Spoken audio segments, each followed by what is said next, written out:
Kembali lagi di Islam itu Indah bersama Viostin DS. Jamaah! Yeay. Oh jamaah! Alhamdulillah. Banyak yang berkata kalau rezeki nggak bakal kemana nih Ustadz sama Ustazah. Banyak yang bilang juga kalau rezeki udah diatur sama Allah. Tenang aja nggak usah khawatir.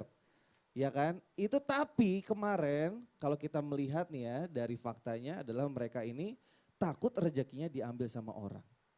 Merasa rezekinya dipotong karena kehadiran pihak-pihak lain. Kalau di mata Islam sendiri itu hukumnya seperti apa? Pandangannya seperti apa? Ustazah Oki silakan deh. Iya, membicarakan mengenai rasa takut yang kita alami, khawatir ketika rezeki diambil oleh orang. Bagaimanakah sejatinya di dalam pandangan Islam? Tadi Ustadz Maulana sempat menyebutkan di awal bahwa rizki itu tidak pernah tertukar. Jangan khawatir. Dalam salah satu riwayat Rasulullah Shallallahu Alaihi Wasallam bersabda, sebelum Allah menciptakan langit dan bumi, 50.000 tahun sebelumnya Allah sudah menentukan seluruh takdir bagi manusia. Bahkan ini nih ketika ibu-ibu mengandung di usia kandungan 120 hari atau 4 bulan itu sudah ditentukan oleh Allah Subhanahu wa taala rizkinya, ajalnya, kehidupannya, syurga atau nerakanya. Sehingga kalau dikatakan apakah rezeki itu tertukar atau takut direbut orang, sebenarnya tidak perlu takut. Rizki ketika Allah katakan engkau hidup, selama engkau hidup makannya sekian ton beras. Memang sudah segitu dari awal. Selama engkau hidup nanti rizkimu airnya engkau minum sekian liter. Memang sudah segitu. Tapi bagaimana kok ada anggapan kalau rizki direbut oleh orang? Lihat, banyak orang-orang yang takut ketika berdagang misalnya. Ada pedagang lain yang menjual barang sejenis.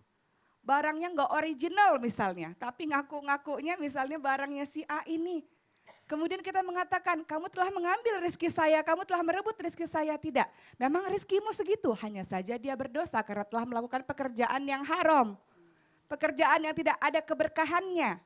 Begitu, karena Rasulullah SAW mengingatkan pada kita akan ada nanti di suatu zaman di mana orang-orang sudah tidak memperdulikan lagi yang halal dan yang haram dalam mencari rezekinya. Tapi orang-orang kemudian mengatakan, kan rezeki udah dijamin oleh Allah. Ya udah, tenang-tenang aja rezeki juga datang. Ingat nggak Bu? Dalam salah satu riwayat Rasulullah SAW juga bersabda, burung-burung itu sudah dijamin rezekinya sama seperti kita.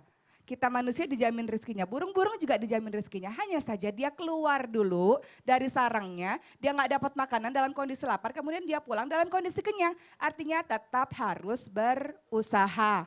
Nggak ada yang namanya istilah rizki sudah dijamin ya udah berdoa terus di masjid tiba-tiba turun dari langit. Nggak ada seperti itu.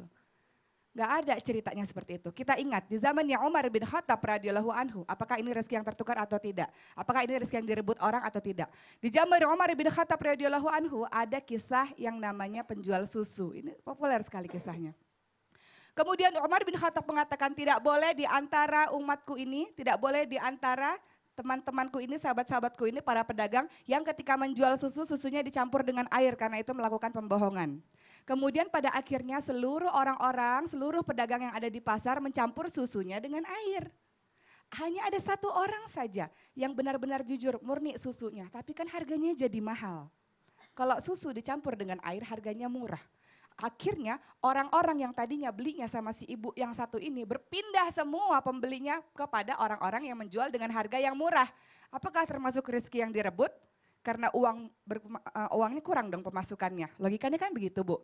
Akhirnya si ibu ini mengatakan apa pada anaknya? Anakku kita campur aja. Kita sama-sama saja seperti para pedagang di pasar supaya kita dapat duit banyak lagi kayak dulu. Kalau sekarang pembelinya sedikit. Apakah anak-anak tersebut Umar bin Khattab, Khalifah, Amirul Mukminin emang tidak tahu. Tapi Allah Subhanahu wa taala melihat perbuatan kita. Akhirnya mereka tetap menjual susu murni dengan harga yang lebih tinggi walau pembelinya berkurang. Ini artinya rezeki direbut nggak Bu? Tidak. Rezeki si ibu yang jujur ini memang segitu, rezekinya memang segitu, tapi barokah tidak direbut oleh orang lain. Kalaupun pada akhirnya pembeli-pembeli lari kepada pedagang-pedagang yang curang tadi, yang curang itulah yang mendapatkan dosanya. Jadi jangan pernah khawatir jadi kotor hatinya ya. Gara-gara dia rezeki saya direbut. Gara-gara dia saya penghasilannya berkurang. Tidak, memang Allah sudah takdirkan rezekimu memang di bulan ini segitu misalnya. Hanya Allah akan memberikan skenario dengan berbagai macam cara. Bahkan Gitu. skenario kita minum air selama hidup aja udah Iya. diatur ya. Iya, makanya puasa Betul. Senin Kamis. Biasa loh. Puasa Senin Kamis supaya Kenapa? umurnya panjang. Kan airnya diambil sedikit kan? Oh iya Dicicil-cicil, benar. nggak diambil semua. Kita nanya sama Fitri ya. Fitri, pernah nggak kita sekali lagi masih membicarakan rezeki direbut orang? Nih, maaf ya Ibu, maaf Ibu. Fitri Pernah. duduk aja. Fitri, benar. Aduh, Nih. gak nyambung lagi. Fitri kan kerjaannya lagi banyak nih. Pernah nggak sih sebelum-sebelumnya merasa rezekinya kayak direbut orang atau mungkin Gini deh, gini Maaf Kak ya. Kinos. Harusnya aku yang dapat peran itu. Tapi kok malah dia yang dapat. Aduh, ini beda rezekiku tipis sama direbut. iri nggak sih? Jadinya Ustazah Oki pernah nggak sih kayak Coba, gitu? coba gimana, pernah nggak? Kalau aku sih selalu mikirnya Gaya potati aja, silakan. Jangan dibayar, harus dibayar kalau Enggak, ayo. enggak, kalau aku sih selalu mikirnya kalau misalkan emang aku nggak dapet peran itu ya berarti memang akunya ya kurang all out pas di casting gitu. Oke. Kurang emang karakternya kurang masuk di aku Oke. kayak gitu aja sih. Tapi pernah nggak ngerasa iri? Ngerasa iri Kerjaan pasti ya? namanya manusia ya Oke. gitu. Tapi kalau kerjaan kayak misalnya harusnya aku enggak gitu. Tapi kalau misalnya ngeliat orang, ih kok dia bisa ya, seharusnya aku juga bisa tuh kayak gitu. Kenapa aku nggak bisa ya kayak Iya. gitu Iya, loh. iya, Itu benar, boleh. benar. Yang penting kalau ilmu, kebaikan boleh kita iri hati. Betul. Artinya memacu buat diri kita untuk jauh lebih Jadi baik. motivasi. Motivasi. Kalau Potati perannya bagus kan? Alhamdulillah Udah bagus. seneng Potati. Udah senang. Senangnya udah bagus. Tapi aku mau nanya deh, kenapa sih aku tuh paling kesel sama orang-orang kayak misalkan kita ya di lingkungan kerja gitu ya, udah mendapatkan bagiannya masing-masing Iya, benar. gitu, rezekinya masing-masing, tapi masih aja main sikut-sikutan, saling menjatuhkan. Itu kan sebagian dari ngerasa rezekinya tuh belum puas gitu ya. Kenapa ya harus ada kayak gitu ya Ustadz Ustazah? Karena itu tabiat manusia.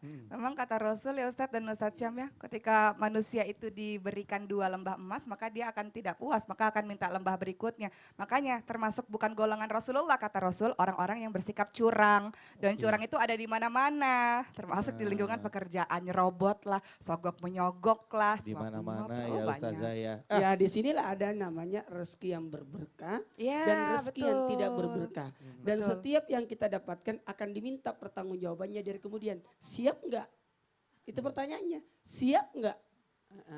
Jadi orang-orang yang sikut kanan, sikut kiri terus melakukan sesuatu yang dilarang oleh agama dalam pencarian rezeki. Siap enggak? Apalagi kalau masuk barang haram ke dalam tubuh kita, 40 hari doa kita tidak dijabah. Oh, jangan dong. Iya, masa kita harus maaf ya mempertaruhkan doa-doa kita, ibadah kita dengan rezeki yang sedikit itu. Betul. Nauzubillah. Ada lagunya itu Pak Ustadz. Apa itu? Sikut ke kiri, sikut ke kanan, la la la la la la la la. Aku nggak mau la, ah. la. Nanti diprotes sama guru TK. Oh, enggak dong. Nah, Mas Sigit, pernah nggak nih? Sudah berkeluarga ya Mas Sigit? ya? Sudah. Pernah nggak Alhamdulillah. nih merasa rezekinya berkurang?